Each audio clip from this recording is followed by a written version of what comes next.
पुन्हा पुन्हा विचारूनही ही गिरिजा कोण हे आपण सांगत नाही आहात. पण माझा आजवरचा अनुभव मला असा सांगतो की ज्या ज्या वेळेला आपल्या मुखातून एखाद्या व्यक्तीचं नाव येतं पण त्या व्यक्तीविषयी आपण विस्तृत माहिती सांगत नाही, त्यावेळेला ती व्यक्ती प्रत्यक्ष आपल्या दर्शनासाठी येणार असते. महाराज, ही गिरिजा सुद्धा आपल्या दर्शनासाठी येते ना? हुशार आहेस महाराज.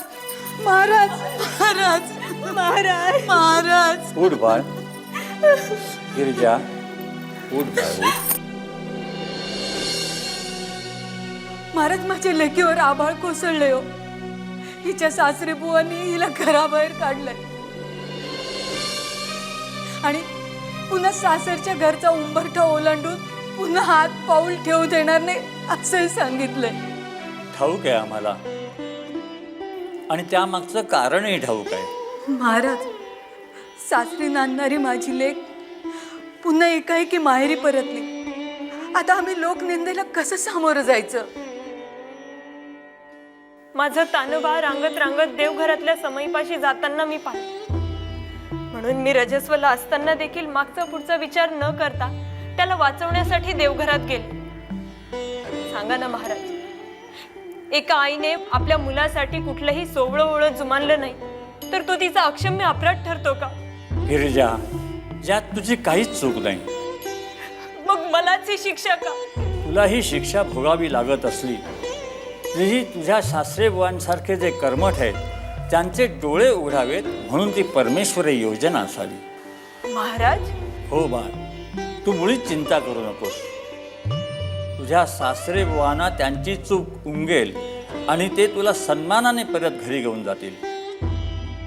महाराज, विष्णू शास्त्रीने सांगितलेला निर्णय हे काळ्या दगडावरची रेघ असते.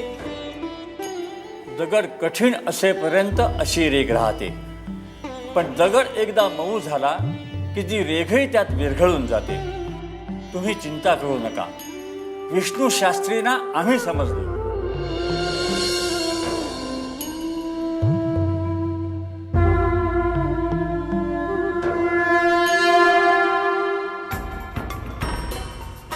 सुनबाई, तू या घरातून आत्ताच्या आत्ता चालू लाग. पुन्हा या घराचा उंबरठा ओरडण्याचं धाडस करू नकोस. तू आमच्यासाठी मेलेस. पण मामांजी, हे सांगतो ना, चालू लाग इथून.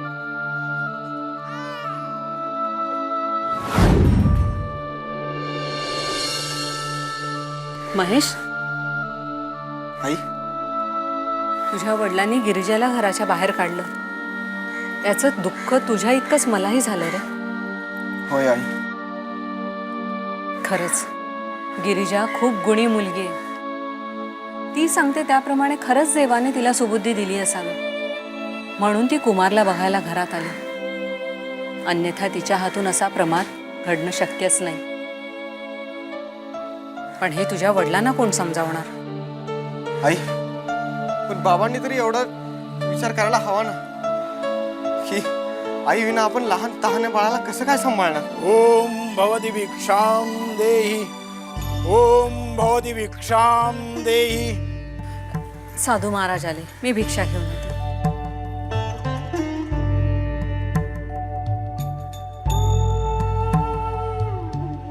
तुझा चेहरा सांगतोय मुला, तू फार मोठ्या चिंतेत आहेस.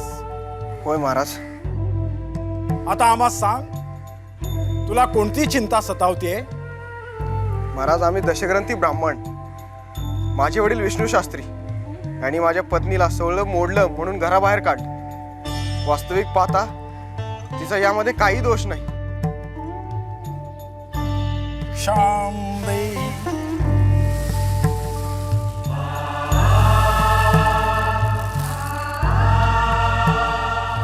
तुझ्या चिंतेचं समाधान आहे माझ्याजवळ. सांगा महाराज, मला खरंच सांगा, मी काय करू म्हणजे माझ्या वडिलांचं मन परिवर्तन होईल? तू तुझ्या वडिलांना शेगावीच्या राणाकडे म्हणजेच गजानन महाराजांच्या दर्शनाला पाठवून दे. ते त्यांचं मन परिवर्तन करतील.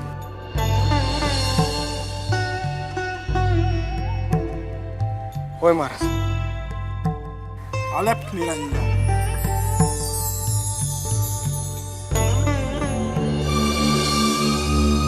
आई, बाबांना शेगावला पाठवायचं तरी कसं? एकतर त्यांचं परमोच्च दैवत म्हणजे भगवान शिवशंकर. तुम्ही मला शेगावला गजानन महाराज दर्शनासाठी का पाठवताय असं विचारल्यावर काय सांगायचं आपण? मी सांगेन काय सांगायचं ते. तुम्ही दोघं मायले गिरिजाची वाट बघताय वाटते. पण मी सांगून ठेवतो, गिरिजेला मी या घरात पाऊलही टाकून देणार नाही. माझी बाहेर जायची व्यवस्था करा. अचानक परगावी जाण्याचे प्रयोजन? आता आम्हाला देवळात आमच्या परिचयाचे एक विद्वान सद्गृहस्थ भेटले. एवढ्या प्रकांड पंडितांच्या आदराला पात्र असलेले हे गजानन महाराज आहेत तरी कोण हे समजण्यासाठी आणि त्यांचं दर्शन घेण्यासाठी आम्ही शेगावी जात आहोत.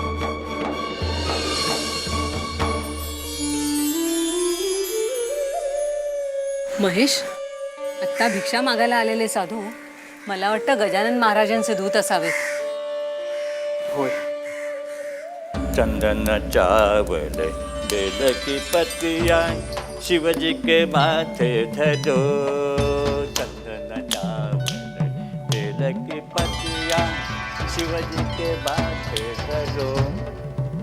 ये विष्णू शास्त्री ये, तुम्ही दशग्रंथी ब्राह्मण, तुमचं पांडित्य आमचा सन्मान करायला धरावणार नाही.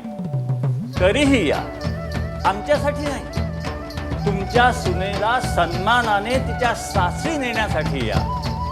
चंदन चावल बेल की पतिया शिवजी के माथे धरो रे.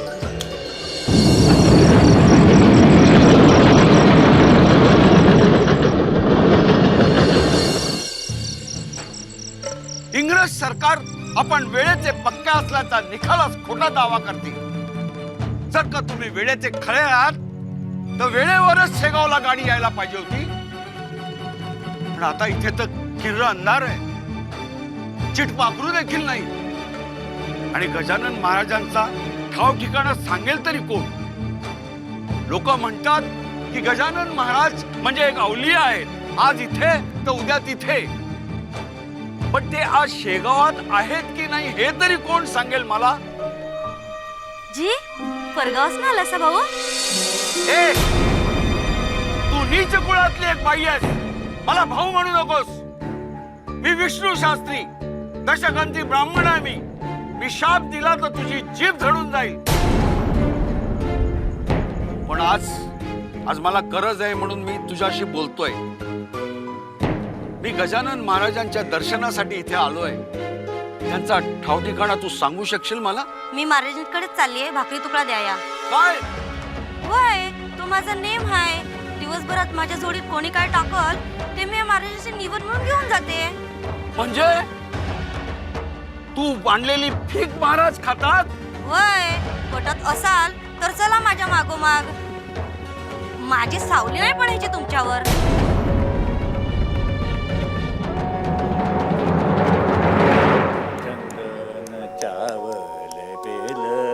पतिया शिवजी के माथे धरो रे.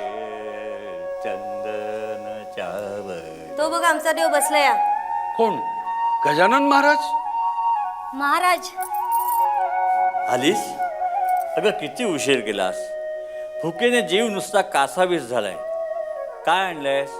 भाकरी आणलीस ना? होय महाराज. दे दे दे दे दे.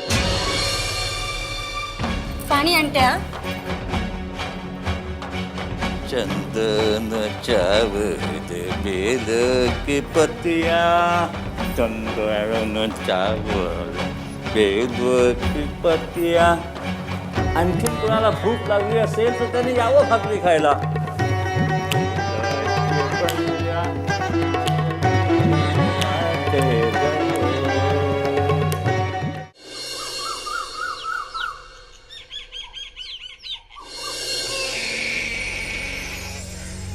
अरे अरे रे, हे बाळ कुणाचं? इथे एकटंच आहे रे. हे तर रडतंय. अरे कुणी आहे का इथे? कुणीच कसं होत येत नाही. त्याला उचलून घ्यावं का आपण? नाही, पण हे उच्च कुळातले का नीच कुळातले हे कसं काय कळणार? परंतु त्याच्याकडे बघताना त्याच्या काळ्या रंगावर असल्यानं ते नक्कीच उच्च कुळातलं नसणार. जाऊ देत ना, कोणाचं असेल ते बघून घेतील. आपल्याला काय करायचंय? गजानन महाराज, सारी परमेश्वराची लेकरं, सारी परमेश्वराची लेकरं. परमेश्वरामध्ये उच्च नीच असं काही नसतं, मग त्यांच्या लेकरामध्ये असं उच्च नीच का? बाळकृष्ण तुझं नाव? अरे बाळकृष्णा, तू कृष्ण म्हणून तू सावळा. अरे असं काय करतोस? मला माहीत आहे तुझं गावाच्या बाहेर घर आहे ना. अरे मी तुला घेऊन जातो. अरे गण गण गणात बोते, गण गण गणात बोते, गण गण गणात बोते.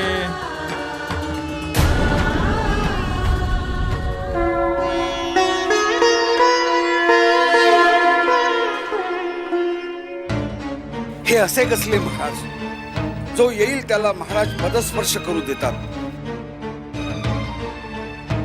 हे अत्यंत चुकीचं आहे. समोरच्या व्यक्तीची जात, तिचं कुळ न पाहता साधू संतांनी त्या व्यक्तीला जवळ देखील येऊन देता कामा नये. इथे तर हे गजानन महाराजांनी अनाचारच मांडलेला दिसतोय. शिव शिव शिव शिव शिव. थांबवा हे सगळं. महाराज, काय चाललंय? या विष्णू शास्त्री या. तुम्ही आम्हाला सांगा काय चालवलंय आम्ही. महाराज, आपली ख्याती ऐकून मी आपल्या दर्शनासाठी इथे आलो. आपल्या चरणांवर माझं मस्तक ठेवण्याची अतीव इच्छा मनाशी बाळगून होतो. इथलं दृश्य पाहून माझ्या मनाचा भ्रमनिरास झाला. तुम्ही कोणी साधू संत असू शकत नाही. तुम्हाला कसलाच विधी निषेध नाही. तुम्ही कसलं सोळंही पाळत नाही. कुणीही यावं आणि आपल्या पायावर डोकं ठेवावं असं तुम्हाला वाटतं. असं ज्या संत पुरुषाला वाटतं तो खरा संत पुरुष असूच शकत नाही. असले संत पुरुष फक्त प्रसिद्धीला हपापलेले असतात. आपल्याला भेटून या दशग्रंथी ब्राह्मणाच्या पदरी घोर निराशाच पडले हे खेदपूर्व सांगतोय हा विष्णू शास्त्री. शिव शिव शिव शिव. तुमचा भ्रम नक्की कोणता आहे ते लवकरच कळेल तुम्हाला विष्णू शास्त्री. गण गण गणात बोते, गण गण गणात बोते, गण गण गणात.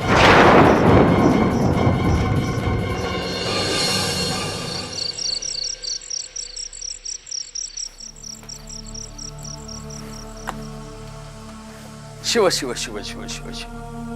माणसाने मृगजळाच्या मागे धावू नये हे म्हणतात तेच खरं आहे.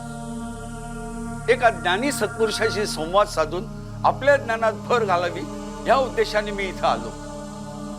परंतु माझ्या आयुष्यातला बहुमूल्य वेळ मी वाया घालवलाय.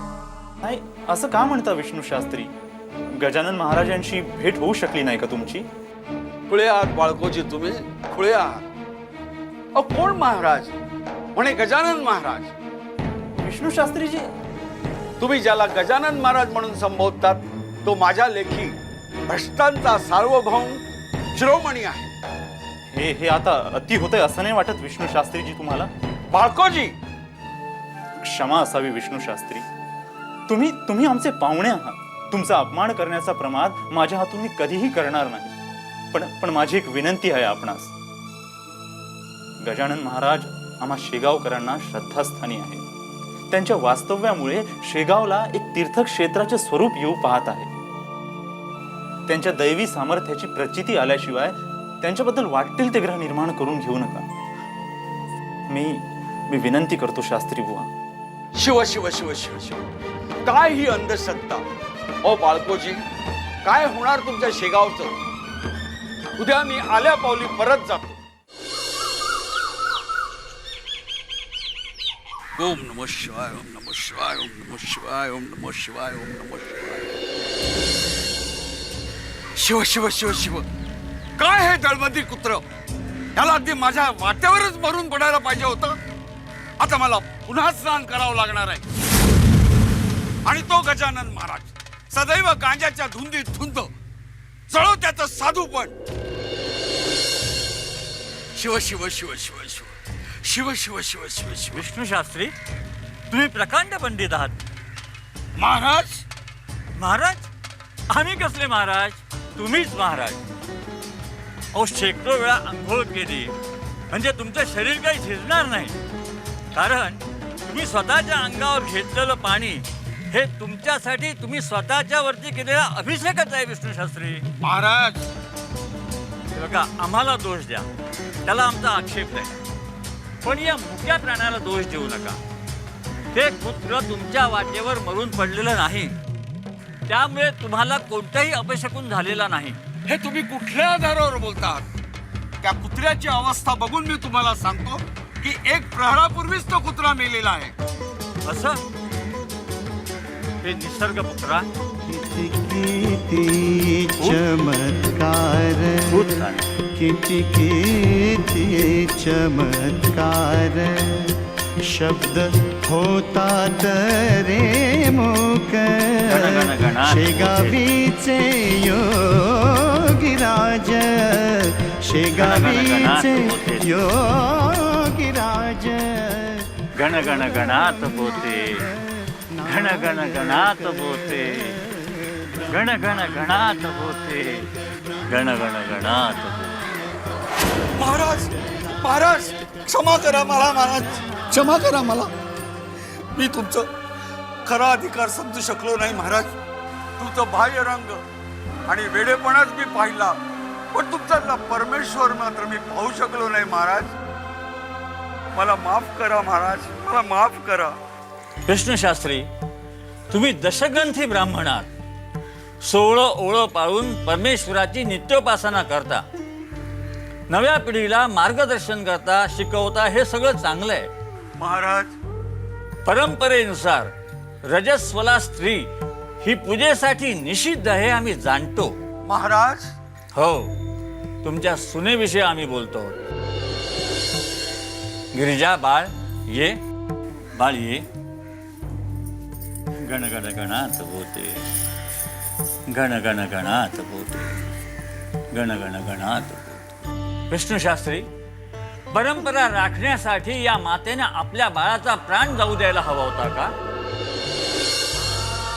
तुझ्या बाळाचे प्राण संकटात येऊ शकतात असा परमेश्वराने संकेत दिलेला असताना बाळाला वाचवण्यासाठी रजस्वला असून देखील ती देवघरापर्यंत गेली, हा तिचा गुन्हा ठरू शकतो का? नाही महाराज, नाही. रूढी परंपरा शतकानुशतके पाळल्या जाव्यात अशी आमची ही इच्छा आहे. एखाद्याला वाचवण्यासाठी एखादी रूढी पाळली गेली नाही तर समाजाने त्यासाठी आक्षेप घेऊ नये. अशा घटनेकडे अपवादात्मक म्हणून पाहिलं जावं. परमेश्वराने ज्याला जन्म दिला तो जीव टिकवला तरच तुमची रूढी आणि परंपरा पुढे जाऊ शकते. विष्णू शास्त्री, महाराज मला क्षमा करा. तुम्ही माझे डोळे उघडले. असा प्रमाद पुन्हा होणार नाही. मी माझ्या सुनेला मोठ्या सन्मानानं आमच्या घरी घेऊन जात आहे. तुम्ही आम्हाला आशीर्वाद द्यावे महाराज. गण गण गणात बोते, गण गण गणात बोते, गण गण गणात बोते.